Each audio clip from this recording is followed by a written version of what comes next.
Nah, terima kasih udah klik video kali ini teman-teman. Kita berada di episode ketiga di podcast Berdebar. Jadi hari ini udah hadir Bang Fahri.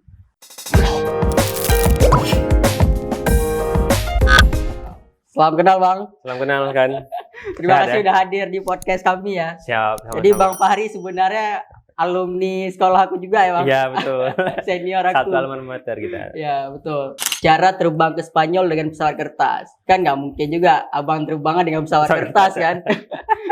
Jadi bisa dijelasin dong Bang, itu pesawat kertas yang dimaksud itu apa sebenarnya? Oke. Makasih sebelumnya Furkan. Jadi bicara masalah pesawat kertas sebenarnya itu berbicara tentang satu anak yang aku jumpai di tahun 2013. Jadi di tahun 2014 aku kan masuk kampus itu 2013. Dan kita di teknik itu punya kebiasaan bahwa anak baru tuh nggak boleh masuk organisasi kampus seperti himpunan dan juga BEM di fakultas. Oke. Jadi karena aku anaknya suka untuk mengeksplor hal baru, jadi aku memutuskan untuk masuk di BEM Unsia. BEM Unsia di tahun 2014. Nah, kita buat salah satu event di pelosok Belang Bintang saat itu. Belang Bintang itu daerah bandara lah ya? Daerah bandara, dekat-dekat bandara. Kita buat namanya kelas inspirasi. Kelas inspirasi kita buat di satu sekolah. Dan di sana itulah momen pertama kali aku jumpa dengan yang menginspirasi aku untuk membentuk pesawat kertas. Jadi saat itu aku jumpa dengan satu orang anak, laki-laki. Tapi dari kejauhan aku ngelihat ada satu hal yang aneh dari pakaiannya dia kayak gitu. Semakin aku mendekat, semakin sadar bahwa wah aneh, memang betul-betul aneh gitu kan. Sampai akhirnya ketika aku jumpa dengan dia, aku tersadar akan satu hal bahwa dia itu anak laki-laki tapi pakai baju perempuan. Baju perempuan yang panjang tapi dilipat untuk biar jauh, biar nampak seperti baju laki-laki. Terus aku tanya dong ke dia, Dik, kok pakai baju perempuan gitu kan? Dan dia jawab bahwa, iya bang, orang tua saya nggak punya uang untuk beli baju, dan ini merupakan baju kakak saya. Kayak gitu. Akhirnya di situ aku menjadi sadar akan satu hal bahwa, wah rupanya gitu ya. Karena kan bicara masalah pendidikan tuh complicated. Kita bicara masalah kualitas guru, kita bicara masalah pemerataan kualitas pendidikan di daerah. Cuman di sisi ini aku ngelihat bahwa rupanya di balik itu semua ada masalah motivasi dari anak itu sendiri. Dimana dia kadang suka minder dengan mungkin pakaian yang seadanya, sepatu yang mungkin rusak, kayak gitu kan. Nah, tersadar akan hal itu, akhirnya aku mencoba untuk berjanji kepada diri sendiri bahwa someday misalnya satu hari aku harus ngediriin sebuah komunitas yang bisa membantu mereka. Nah, jadi saat itu aku nggak memutuskan untuk 2014 aku langsung buat komunitas nih, enggak. Aku orangnya agak sedikit memplanningkan sesuatu hal. Jadi ketika ada satu hal yang aku pengen, aku nggak mau langsung mewujudin. Gitu, Karena bagi aku hidup ini berproses. Kita tuh nggak bisa langsung jadi, misalnya aku langsung jadi founder di tahap itu. Sedangkan aku nggak pernah ngerasain namanya jadi staff, nggak pernah ngerasain namanya menjadi volunteer. Aku nggak mau seperti itu. Jadi 2018 kan aku baru ndiriin pesawat kertas. Jadi ada jangka waktu sekitaran 4 tahun. 4 tahun untuk aku berproses di organisasi-organisasi lain. Aku masuk di BEM Unsia, aku masuk di himpunan, aku masuk di The Leader akhirnya. Itu menjadi bagian aku berproses untuk mewujudkan mimpi aku di pesawat kertas. 2018 aku skripsian. Terus aku ngelihat banyak dong sampah-sampah kertas yang berserakan. Oh iya, jadi emang skripsinya berhubungan dengan sampah emang?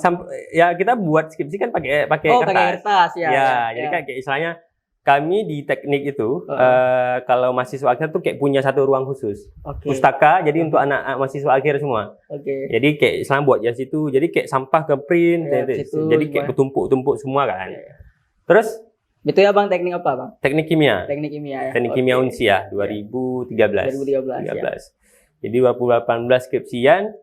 Dan di situ aku ngelihat bahwa di situ aku baru terpikir, kenapa enggak sampah-sampah yang terbuang ini itu aku jual, hasil penjualannya aku gunakan untuk membantu adik-adik yang aku jumpai di 2014 tadi. Oh berarti Abang punya mimpi 2014 untuk memperbaiki kualitas hidup orangnya. Tapi Abang nggak tahu mau bikin apa. Karena bagi aku kayak ini loh, misalnya kayak terlalu mainstream rasanya ketika kita misalnya kebanyakan ya organisasi sosial itu kan misalnya ketika mereka pengen buat satu event, mereka kan campaign dana kan. Ya. Dan aku nggak mau. Bahkan di Pesawat Kertas kita punya apa nama istilahnya, punya ketentuan lah istilahnya gitu. Kalaupun uang relawan yang terpakai kita akan ganti. Oke. Aku nggak pernah mau untuk membebani mereka karena mereka kan udah kasih pikirannya mereka, udah kasih waktu, masa uang juga kita ambil. Itu kan. Jadi aku coba berpikir kreatif saat itu. Bagaimana caranya aku bisa bantu mereka, tapi dengan cara yang anti mainstream lah. Maka terpikirlah ide tentang si beasiswa sampah itu tadi. Gimana kita memberikan beasiswa berupa perlengkapan sekolah kepada anak kurang mampu, kayak tas, sepatu, baju sekolah. Tapi sumbernya dari sampah yang kita kumpulkan dari masyarakat. Oke. Nah, balik lagi tadi ke cerita abang di ruangan itu melihat sampah, kira muncul ide itu, bang kan? Nah, langkah yang abang lakukan setelah munculnya ide untuk mau bikin sesuatu nih dengan sampah ini. Langkah yang aku lakukan saat itu adalah aku ngumpulin teman-teman aku. Yang aku anggap itu punya satu circle yang sama dengan aku. Gitu kan. Jadi aku langsung ngelis tuh, aku butuh orang seperti apa. Aku butuh orang seperti di bidang public relation, karena aku akan melakukan kerjasama dengan kampus, dengan dinas-dinas. Karena target kita tuh udah bukan skala mahasiswa lagi. Misalnya kayak udah ini, tapi udah segmented lah. Aku udah tahu lah di mana kira-kira sumber dari sampah kertas itu sendiri. Yang paling banyak di mana ya? Iya. Dan kebanyakan memang di kampus itu adalah kertas gitu. Kantor, kampus gitu kan. Jadi aku butuh orang di PR. Terus aku butuh orang di finance karena kan kita akan kelola dana gitu kan. Mungkin kalau orang nganggap sampah kertas ya berapalah uangnya. Cuman kalau aku boleh buka sekarang, aku pernah hasil penjualan sampah kertas itu satu kali 2.500.000. Satu penjualan. Satu penjualan ya. Penjualan. Jadi kan mungkin kalau dilihat sekilas ya sampah kertas ya sampah biasa kan. Cuman aku bisa dapat senilai itu. Berarti potensial besar sebenarnya. Besar sebenarnya. Dan itu juga yang dilakukan oleh teman-teman di bank sampah kan. Gitu. Jadi terus aku juga butuh orang di tim desain dan juga butuh orang di bidang production. Karena kan kita ngarahnya nggak hanya sampah jual gitu. Kita ada production karena rencana kita pengen produksi satu produk yang berasal dari sampah kertas. Jadi didaur ulang bang ya? Iya. Jadi aku ngumpulin lah orang-orang yang kira-kira aku butuhkan. Itu kan mengumpulkan orang-orang itu hasilnya dari yang kemarin dulu abang ikut organisasi segala macam. Iya betul. Iya. Itu salah satu keuntungan aku lah untuk organisasi dan aku kenal banyak orang yang kira-kira bisa nih support aku. Sistem kerjanya seperti apa misalnya bang? Abang ambil sampah dari mana? Kemudian uangnya kalian berikan ke siapa gitu? Kemudian mungkin ada 1-2 orang yang bisa abang pick yang menerima beasiswa itu dan sekarang mungkin udah berhasil di sekolah apa gitu. Jadi Pesawat Kertas tuh ada punya beberapa program. Itu pertama beasiswa sampah. Terus kita punya gerakan sedekah sampah. Nah, gerakan sedekah sampah ini sebenarnya tujuan yang ingin kita capai adalah kita ingin menyadarkan teman-teman di gerakan di komunitas sosial bahwa apa yang harus kita lakukan adalah inovasi. Teman-teman nggak hanya bisa bergerak dengan menggalang dana setiap harinya, itu nggak akan memantik critical thinking dari teman-teman. Nah, itu juga yang ada di Pesawat Kertas, di mana kita pengen ngebantu orang, cuman dengan cara yang kreatif dengan mengumpulkan sampah kita jual, hasil penjualan yang kita gunakan untuk buat program. Jadi gitu. Programnya itu bukan meminta sebenarnya. Bukan meminta. Bikin sistem yang di situ ada sirkulasi uang dan untuk dikasih ke orang-orang Ada sistem yang bagus. Nah, jadi impact-nya itu kalau dari beasiswa sampah mungkin lebih ke anaknya, di mana motivasi si anaknya. Terus kita punya programnya Pustaka Kertas, kita buat les gratis mungkin untuk adik-adik itulah, misalnya mengisi kekosongan waktu di sore hari. Terus secara gerakan sedekah sampah kita ingin menyadarkan bahwa sedekah itu mudah. Sedekah itu nggak harus dengan uang yang banyak, tapi dengan sampah juga bisa ya. Dengan sampahnya bisa sedekah di Pesawat Kertas gitu. Jadi kayak kita tuh lebih menyasar kepada bagian dalam dari hidup manusia. Jadi kita nggak nampilin secara impact-nya tuh nggak real terasa kayak fisik kayak gitu. Cuma lebih kepada pemikiran, mengubah mindset yang sebelumnya unpredictable. Iya. Jadi apa yang nggak bisa loh sebenarnya kayak gitu. Jadi itu yang lebih banyak ya. Maksudnya bukan sekedar fisik ganti pakaian segala Ya. macam, tapi mindset ya. Lebih dari itu yang pengen kita sasar Dan sebenarnya. itu kan yang lebih jangka panjang sebenarnya. Jangka panjang. Daripada dibanding kasih uang segini udah cukup. Selesai, udah habis. Jadi di pesawat kertas tuh sebenarnya kita ada hal unik juga nih kan. Jadi setiap anak yang kita kasih bantuan itu, mereka nantinya setelah dapat bantuan mereka akan menuliskan nama. Jadi kita kasih semacam origami. Oke. Origami, tulis nama, cita-citanya apa. Oke. Setelah mereka buat itu, mereka akhirnya membuat pesawat kertas. Pesawat kertasnya kita kumpulkan di kami, kayak gitu. Dimasukin dalam jar. Toples, ya jar. Jar. Dan alhamdulillahnya juga kan, pesawat kertas yang adik-adik tuliskan mimpinya itu udah berangkat ke Spanyol. Jadi minimal kita belum mampu untuk menerbangkan jiwa mereka, tapi mimpinya mereka udah berada di Jepang. Di Jepang ya maksudnya tadi. Jepang, sorry. Spanyol. Iya, jadi filosofi dari pesawat kertas sendiri adalah dari sampah kertas kita bisa menerbangkan mimpi-mimpi anak negeri. Oke.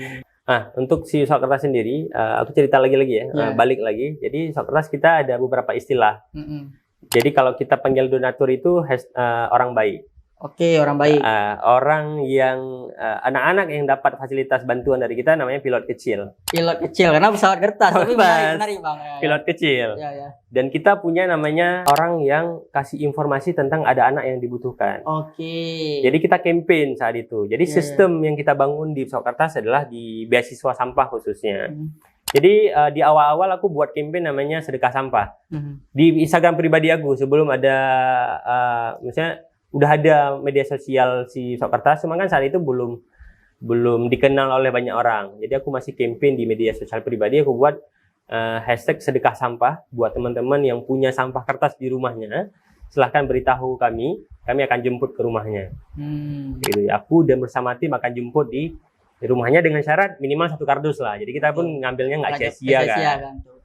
Jadi berawal dari situ akhirnya kita ngambil di rumah, kita kumpulin di satu titik. Saat itu kita belum punya sekret, jadi aku kerjasama dengan KSI Unsia, paguyuban penerima beasiswa. Jadi kita ngumpulin sampah di tempatnya mereka dulu awal-awalnya. Makasih juga buat teman-teman KSI yang udah membersamai kami lah saat itu kan. Terus kita ngumpulin, terus kita buat saat itu ada 2 cara sih. Kita datang langsung ke sekolah-sekolah, kita sekolah pedalaman khususnya. Jadi aku punya kesukaan unik juga nih kan sebelumnya. Aku tuh suka ke daerah-daerah yang aku nggak kenal sebelumnya. Random aja gitu. Misalnya kayak tiba-tiba aku pengen ke sini, udah main, masuk ke sekolahnya, aku jumpa sama gurunya, aku tanya, Bu, kira-kira ada nggak di sini anak yang sebenarnya secara potensinya dia cerdas, cuman masih agak kurang di bidang finansialnya dia gitu. Dan mereka akan rekom. Jadi itu cara pertama itu. Kita datang ke sekolah, minta rekomendasi dari guru, karena kita jumpa sama anaknya, kita lihat apa yang kurang. Misalnya baju, tas, atau sepatu. Apa yang kurang itu yang kita fasilitasi. Jadi kita nggak pernah ngasih uang ke mereka. Oh gitu. Iya. Jadi beasiswanya bukan bentuk uang, Pak ya? Kita beasiswa barang. Dan barang apa yang dibutuhkan. Karena bagi kami ya akan lebih berimpact di situ. Karena kalau kita ngasih uang pun, ya uangnya nggak akan jadi barang nanti. Uang itu akan diambil sama orang tuanya akan beli fasilitas-fasilitas lain kayak ya beras. Kita nggak salahin juga orang tuanya. Mungkin mereka memang butuh itu.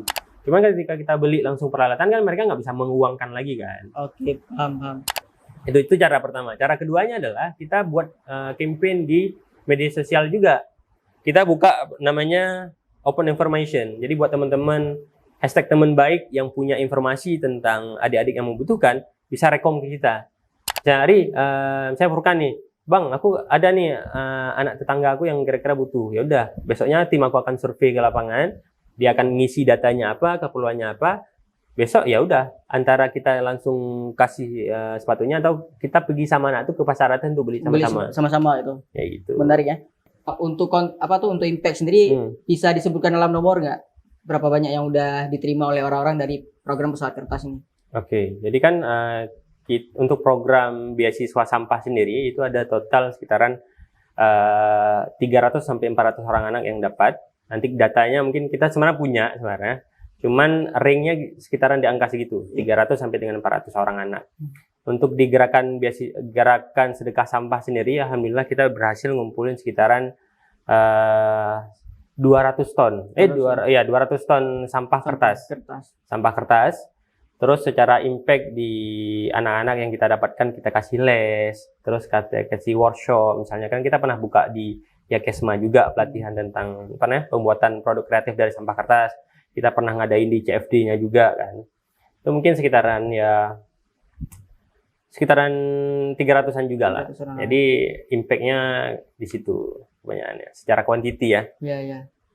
Nah, menariknya si pesawat kertas ini adalah di tahun dia lahir pertama pun ada rentetan prestasi yang dia dapat. Oke, jadi pas baru lahir langsung ada langsung prestasi. Ngeboom, gitu. Ya, langsung ngeboom. Dan aku nggak men-set itu sebenarnya. Cuman kalau orang lain ngelihat, istilahnya aku kayak event hunter. Oke. Jadi mendirikan komunitas untuk ikut dudu. Ya. Tapi luar biasanya dia kan, kadang ada orang event hunter, cuman dia kayak nggak kena loh. Misalnya dia ikut banyak event. Cuman nggak lolos juga kan. Oke. Cuman kalau di pesawat kertas, alhamdulillah misalnya kita launching Januari 2018. Di bulan 5 kita udah dapat penghargaan sebagai Best Social Project dari British Council Indonesia. Iya.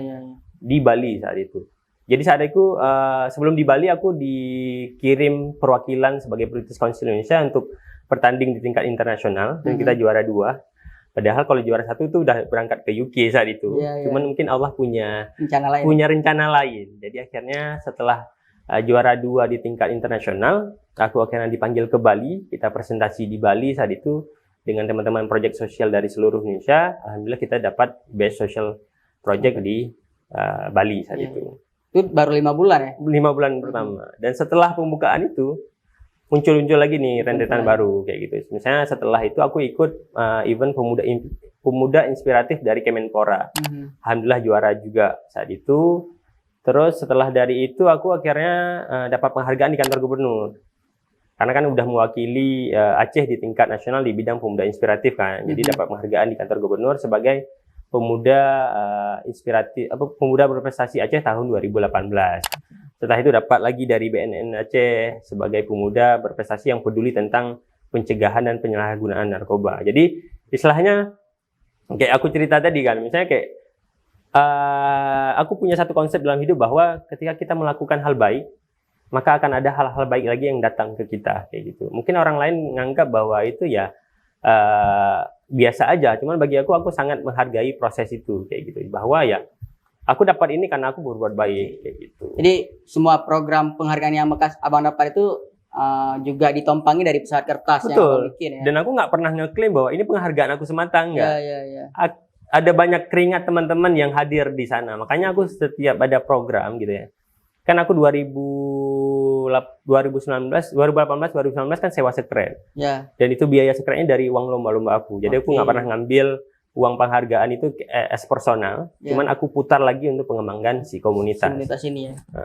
Berarti gini bang, ke Spanyol tuh bukan yang pertama berarti dia apply kan? Bukan. Jadi di Bali itu udah ada mulai dulu, sampai ada pattern mulailah ke Spanyol. Nah kalau Spanyol sendiri kan sebenarnya kan ini lomba proyek sosial juga sebenarnya. Jadi kegiatannya ini diselenggarakan oleh campaign.com sama Go Global Indonesia. Kalau Furkan tahu yang yang anak SMA yang berangkat ke luar negeri apa namanya?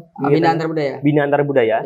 Itu satu wadah. Satu wadah mereka. Cuman kalau Bina Antar Budaya kan fokusnya di SMA ya. SMA kan. Ya. Sedangkan kami itu di kepemudaan. Jadi kita satu proyek sebenarnya, cuman beda ininya aja. Jadi kegiatannya saat itu adalah nama kegiatan kita Global Indonesia, nama penyelenggaranya. Tahun 2019. Jadi itu kan lomba proyek sosial, kita nge-apply sampai akhirnya dapat 200 peserta terbaik. Pertamanya secara online, sampai akhirnya di screening sampai didapatkan 20 peserta terbaik. Setelah dapat 20 peserta terbaik itu akhirnya kita berangkat ke Jakarta, presentasi di Jakarta, sampai alhamdulillah akhirnya kita dapat pembagian ada 10 orang pemuda yang berhak untuk berangkat ke Spanyol saat itu. Jadi itu lomba sebenarnya, lomba proyek sosial. Jadi untuk bisa mencapai lomba itu biasanya abang searching dulu ya? Searching di mana? Searchingnya. Uniknya kalau kita di bidang ini kan, semakin kita terlibat dalam bidang ini, semakin terbuka pintu-pintu baru. Akan ada bidang ini tuh bidang proyek sosial, Bang. Bidang proyek sosial maupun bidang-bidang lain sebenarnya. Misalnya kayak kita menggeluti bidang itu ya. Misalnya kayak Furkan menggeluti di bidang agensi seperti ini sebenarnya. percayalah bahwa akan ada pintu-pintu baru yang terbuka. Oke. Mau sadar nggak sadar. Jadi kayak aku kalau dapat info itu ya dari kawan-kawanku juga kayak gitu. Misalnya kayak dapat info tentang yang kegiatan lomba proyek sosial yang bisa berangkat ke Spanyol. Karena itu merupakan kegiatan kedua sebenarnya. Di tahun kedua, tahun pertama mereka berangkat ke Kamboja. Nah, jadi kayak istilahnya tuh setiap tahun mereka akan berangkatin 10 anak pemuda untuk belajar di negara-negara lain. Di tahunnya aku itu fokus di social project. Makanya kita belajar di Spanyol itu tentang social entrepreneur. Social entrepreneur bagaimana kita bisa membuat sebuah usaha yang tidak hanya fokus di profit tapi punya impact sosial yang baik juga kayak gitu. Jadi poinnya adalah ketika kamu mau masuk ke situ dan saat ini kamu melihat belum ada jalan nih, nggak ada networking di situ segala macam, cemplungin aja pasti ada pintu lain terbuka, Bang. Tips dari Abang mungkin ke teman-teman yang mungkin pengen bikin proyek sosial juga dan pengen ikut event-event yang ke Bali, ke Spanyol dan segala macam, apa yang harus dipersiapkan hingga bisa goal ke acara itu? Kalau bagiku pribadi sih, apapun yang kamu jalani, apapun yang kamu suka, just do it. Oke. Mungkin di orang-orang sekeliling Anda akan berpikir bahwa ya apa yang kita kerjakan itu ya kayak nggak ada arti apa-apa. Kalau Furkan jumpa aku di tahun 2018, saat aku masih ke rumah-rumah orang minta sampah kertas kayak gitu ya. Terus kayak kisahnya kayak aku nggak ada masa depan. Kayak ngapain sih si Gam nih udah lulus kuliah, tapi dia kayak mau tuh ke rumah orang pakai motor pribadi loh, minta sampah loh. Bahkan aku pernah kabur-kaburan dengan orang tuanya aku. Ini fun fact ya, misalnya kayak aku bawa pulang sampah kertas ke rumah itu aku sembunyi-sembunyi. Oh, biar kena marah ya? Biar nggak kena marah, ngapain bawa pulang sampah coba? Iya kan? Jadi cuman aku di situ nggak mau membenarkan diri aku bahwa aku paling benar, enggak. Lihat aja proses aku bertumbuh. Aku melakukan ini karena aku punya satu tujuan yang jelas. Yang mungkin saat itu nggak dilihat. Orang tuh nggak punya pandangan yang sama saat aku. Misalnya kayak aku ketika kita berada di satu ruangan nih.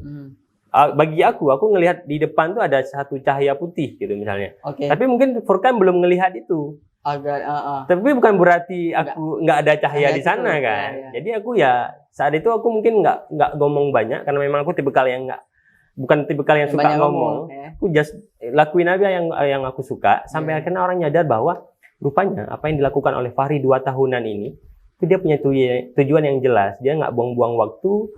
Dia cuman ya dia melakukan kesukaannya dia kayak gitu. Dan alhamdulillah hal itu juga yang akhirnya menyadarkan orang tua aku bahwa tentu ya sangat ditentang saat itu awalnya mungkin ya. Misalnya kayak sarjana, cuman kayak bukannya teknik kimia. Kalau kerja di perminyakan udah berapa uangnya kan gitu kan. Cuman orang tua aku satu momen saat orang tua aku nangis karena aku tuh waktu aku berangkat ke Spanyol. Saat aku bilang bahwa Fahri berangkat ke Spanyol ya gitu. Dan di situ ayahku almarhum ayahku itu nangis bahwa ya dia nganggap bahwa selama ini memang aku ngelakuin itu karena aku punya tujuan yang jelas. Ketakutan orang tua saat itu kan aku ngelakuin itu tapi aku nggak punya tujuan yang jelas kan. Tapi ketika aku bisa membuktikan bahwa apa yang aku lakukan ini punya tujuan yang jelas terhadap hidupku, maka dia akhirnya meluluh. Jadi kayak yaudah apapun yang adik suka lakuin aja. Karena ayah udah percaya bahwa apa yang kamu lakuin kan itu kamu udah pertimbangkan semuanya. Abang bikin itu 2018. Ya. Saat itu mungkin baru wisuda atau lagi skripsian ya? Skripsian ya. Nah, kemudian pressure dari sosial karena udah selesai dan dituntut kerja kan? Iya dong. Orang tua juga.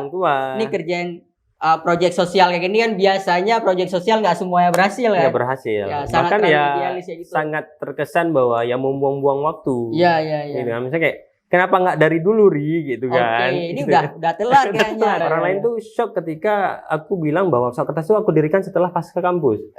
Setelah aku lulus, setelah aku wisuda bulan 2. Aku ngediriin itu bulan 1.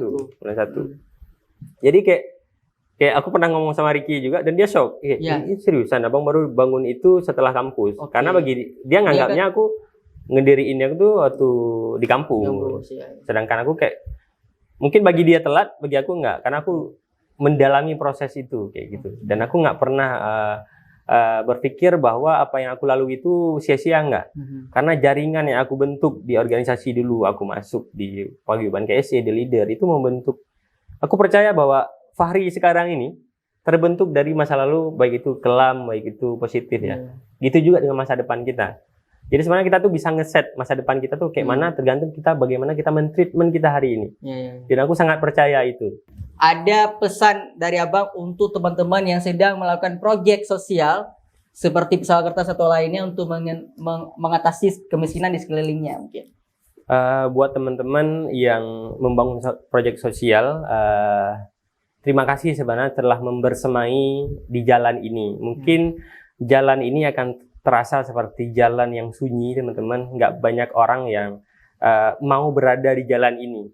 Akan ada satu masa di mana teman-teman akan ngerasa sendiri bahwa teman-teman akan mempertanyakan apakah jalan yang aku tempuh ini apakah benar atau tidak. Tapi percayalah bahwa selama teman-teman punya keteguhan hati, target yang jelas, punya impact yang jelas. Ingat ya, kuncinya di impact, teman-teman. Kalau teman-teman punya keteguhan hati untuk melakukan perubahan yang jelas, maka insya Allah akan bantu di sana. Percaya aja tentang itu. Terapkan belief system dalam diri kalian. Satu kepercayaan diri bahwa ketika kita melakukan hal baik, akan ada hal-hal baik untuk diri kita. Termasuk aku pribadi. Kalau aku boleh jujur, sebelum aku berangkat ke Spanyol sebenarnya, aku sempat mikir untuk menyudahkan Pesawat Kertas. Oke. Sejujurnya. Sebenarnya kayak, ya Allah, kayaknya aku 1 tahun di sini udah cukup lah. Aku mau cari kerja dulu. Cari kerja ya lah. Gak betul nih kata orang tua. Iya. Jujur, sempat berada di posisi itu. Makanya aku bilang sama kawan-kawan, teman-teman, satu masa akan jumpa di titik itu. Oke. Cuman mungkin saat itu Allah ngasih hal lain. Kayak Allah ngasih bahwa aku percaya tiket ke Spanyol itu bukan semata-mata karena apa yang kita lakukan sana. Tapi kayak Allah tuh ngasihnya, kayak, Ri, kamu udah capek nih 1 tahunan ini. Reward lah sedikit. Reward lah sedikit. Jalan-jalan, main-main lah ke Spanyol ntar. Nah, maka aku kayak lebih ke sana nganggapnya kayak gitu. Makanya kayak aku udah dapat fasilitas berangkat ke Spanyol gratis, makan dan gratis, dan semua fasilitasnya tuh gratis semua memang. Kayak satu orang tuh anggarannya sekitar 200-300 juta lah. Dan setelah program selesai pulang pun kita dikasih uang 10 juta untuk ngembangin program. Dan aku nggak ngambil uang itu secara pribadi, aku balikin lagi ke komunitas. Karena aku udah ngerasa cukup dengan apa yang dikasih sama Allah itu. Mungkin sebagian orang nganggapnya, ngapain kok kasih komunitas, kan ada orang yang mikir gitu kan. Cuman bagi aku ya, aku udah cukup loh dengan jalan-jalan itu. Makanya kayak aku kembali lagi uangnya ke 10 juta tuh ke komunitas. Saat ini alhamdulillah kita udah ada rencana untuk ngebikin yayasan. Jadi uang yang aku punya tadi memang aku fokuskan untuk yayasan. Cuman aku bilang sama kawan-kawan di komunitas, selama kita belum siap aku nggak akan kasih ini. Tapi uang udah ada nih. Tapi siap nggak kawan-kawan? Kalau siap kawan-kawan, kita gerakkan terus kayak gitu. Penting uangnya udah ada, tinggal tunggu kesiapan orang nih aja kayak gitu. Jadi poinnya jangan menyerah ya. Jangan menyerah. Karena emang jalannya capek dan keterjal. Karena ini jalan-jalan para idealis ya. Iya. Bukan yang memang aduh ya luar biasa. Gak semua orang mau. Gak semua orang mau. Gak semua orang mau, dan gak semua orang mungkin ngerasa itu di awal. Karena ini prosesnya jangka panjang sekali sebenarnya. Betul. Cuman kalau kita mampu bersyukur di setiap langkahnya gitu ya. Jadi aku baru baca buku juga kemarin kayak Atomic Habit. Dan aku di situ baru sadar bahwa apa yang aku lakukan selama ini sebenarnya kayak itu. Jadi 2014 aku bertumbuh kan. Aku belajar komunitas, aku belajar di organisasi, aku belajar hal-hal baru. Di mana boomnya itu 2018 anakku Pesawat Kertas. Jadi sekali boom Pesawat Kertas di awal Januari, boom terus. Karena aku udah nyimpan itu sejak lama. Sedangkan orang ini kan mungkin udah dapat penghargaan waktu kampus. Aku waktu kampus biasa aja. Nggak mungkin dosen pun nggak kenal sama kayak gitulah istilah kasarnya gitu. Misalnya nggak menonjol. Secara yang mana-mana kali nggak menonjol, kayak biasa aja. Cuman kalau sekarang kan bisa datanglah di kampus, adalah nama awak di situ. Adalah di situ. Tapi menarik ya, yang Atomic Habit itu artinya fokus aja ke proses. Nanti ada masa atau gede-gede terus ya. Kayak aku bilang Mas Furkan tadi, getaran itu mungkin kecil lah sekarang. Tapi akan jumpa di satu titik getaran yang kecil-kecil tadi menjadi sebuah frekuensi yang besar. Jadi teman-teman yang mungkin sedang berada di jalan kayak Bang Fahri, kalau nggak ada apa-apa sekarang itu masih kecil. Semangat aja dulu lakuinnya, fokus di impact, fokus di perbaiki niat, itu penting juga. Kadang ada orang kayak tadi, ada orang yang kayak event hunter kan, mereka hanya mengejar dari segi, ya udah aku dapat penghargaan, aku dapat uangnya, selesai. Dan itu jujur aku ngelihat di anak-anak sekarang nih. Banyak nih ya, di sosial project itu kayak banyak. Banyak jadi, nih. Anak-anak yang dibantu tuh kayak dimanfaatin aja. Jadi kayak mereka punya ide yang keren memang, cuma secara aplikasi nggak Misalnya kayak mereka tuh tiba-tiba tahun ini mereka buat ini, keren nih idenya. Ya. Cuman kok tahun depan udah beda ya. Misalnya Ya. nggak sustain dengan idenya itu. Idenya ya hanya tinggal ide tapi nggak action kan. Dan itu sayang sekali menurut aku. Karena ya kita harus konsisten. Kita harus konsisten untuk mewujudkan apa yang menjadi cita-cita kita kan. Yang paling sayang adalah anak yang dibantu itu kan. Mereka berharap sustain juga. Sustain juga gitu. Tiba-tiba udah ditinggalin kayak gitu. Tinggal gitu aja kan. Makanya aku salah satu hal kenapa aku misalnya kayak dapat penghargaan aku ngasih gitu. Aku nggak mau bergantung di situ kan. Oke. Itu cara aku untuk nggak terlalai dengan itu. Oke. Mungkin bagi paham kan? Nggak urusan niat gara-gara itu. Nggak urusan niat. Jadi mungkin sebagian orang akan pikir, kenapa kau harus ngasih itu? Misalnya kayak itu kan hak kau misalnya. Kau yang ikut programnya, kau yang presentasi, ya udah ambil aja uangnya kan. Jadi, tapi aku nggak. Karena aku percaya bahwa akan ada rezeki-rezeki lain dan itu terbukti sekarang. Ya ada revenue stream lain yang aku dapatin nggak hanya dari pesawat kertas. Gitu. Jadi ini untuk orang lain juga bang, untuk aku juga nih. Kalau abang nggak tergantung di situ revenue streamnya, jadi dari mana juga abang bisa dapat uang misalnya, untuk bisa hidup. Untuk saat ini, pertama dari bisnis aku. Jadi kita punya bisnis keluarga sebenarnya, bisnis keluarga di kebab sebenarnya. Jadi sebenarnya orang tua aku di tahun 2009 itu pernah buat outlet. Cuma sekarang udah berkembang jadi distributor alat bahan baku untuk Aceh. Jadi sekitaran 70% di Aceh ini udah ngambil barang bakunya dari kita. Terus juga ada kebab frozennya juga. Jadi utamanya dari bisnis sebenarnya. Terus di segi lain, aku jual jasa. Misalnya kayak dinas-dinas sekarang udah pakai jasa aku sebagai SS speaker, misalnya sharing tentang social project, sharing tentang wirausaha, sharing tentang community development gitu-gitu. Jadi trainer misalnya sekarang jadi fasilitator program juga di dinas-dinas. Jadi ya sekarang dari situ, dan itu aku percaya bahwa aku nggak akan bisa ke titik itu kalau aku nggak ngejalani pesawat kertas tuh. Paham. Misalnya aku pesawat kertas itu portofolionya aku loh. Iya. Untuk bisa sampai sekarang. Kalau nggak orang nggak percaya juga dengan aku kan. Tapi ketika aku ngebangun pesawat kertas, aku punya portofolio, aku punya pengalaman, misalnya aku pernah dapat materi di Spanyol yang aku bisa bawa pulang ke Indonesia, dan itu pasti rasanya beda kan. Jadi poinnya adalah agar niatnya juga bagus. Sebelum bikin socialpreneur mungkin ya udah bikin cari uang tempat lain. Ada profesi lain atau bikin bisnis ya. Iya. Untuk dapatin itu. Dan semua uang-uang dari social project ini coba digunakan untuk pengembangan project lagi. Karena itu kan memberikan manfaat juga ke kita juga kan. Paling nanti mungkin lembaga kita ini harus dibikin sebuah sistem agar sustain ya bang ya, biar dapat revenue stream juga untuk teman-teman yang bergabung di situ ya. Nah itu juga makanya si pesawat kertas kita pengen konsepin sebagai social entrepreneur.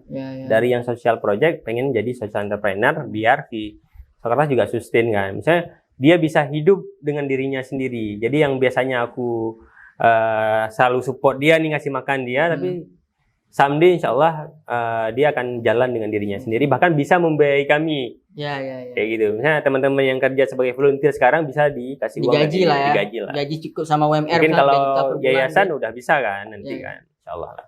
Sip. Terima kasih nih Bang Riki lagi, sorry. Udah beda nih. Terima kasih nih Bang Fahri udah hadir di podcast kita hari ini, luar biasa untuk sharing-sharingnya. Terima kasih juga udah mempunyai perasaan simpati untuk orang-orang, mau berbuat baik untuk orang-orang. Semoga bisnis EO-nya sukses, obatnya sukses, trainingnya juga bakalan mendapatkan banyak manfaat ke orang-orang. Dan pesawat kertas itu bakalan sustain ya. Jadi sustain dan tumbuh dan berdampak untuk orang lain. Masya Allah. Sip, hanya itu aja podcast kita hari ini. Sampai jumpa di podcast lainnya.